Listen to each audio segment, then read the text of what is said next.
Hi everyone, I'm Enchung D, your Cosmo Centerfold Hall of Famer. Wow. And you're watching Cosmo TV.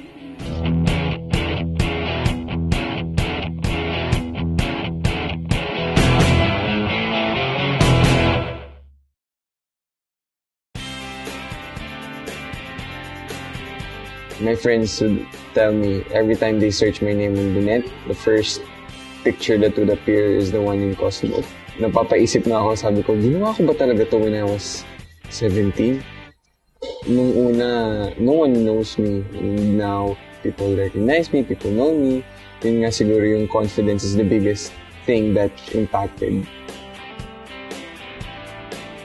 I remember saying when I was starting, because I'm a victim of bullying, all sorts of bullying. Sabi ko talaga, kapag sumikat ako, hindi ko sila papansinin. Yun, pero they're the people who made me stronger. Parang naging inspiration ko to do good in what I do right now.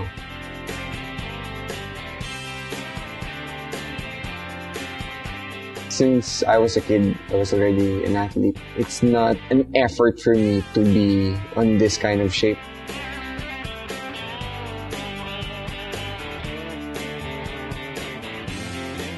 Fun, fearless female. First of all, they can provide for themselves. They can provide for their family. Second, they know to have fun, clean fun.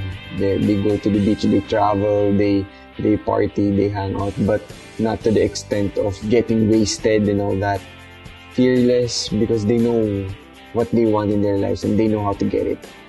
And palaban sila, they don't care what other people say about them. They just continue what they love to do.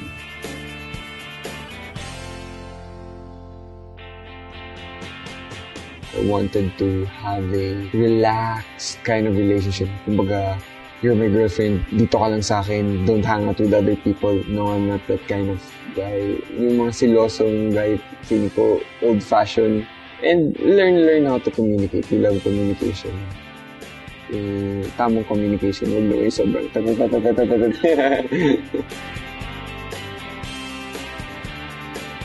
I consider the people that the girl love, especially her mom or her dad. Sinisigurado ko na approve sila sa akin and they like me also.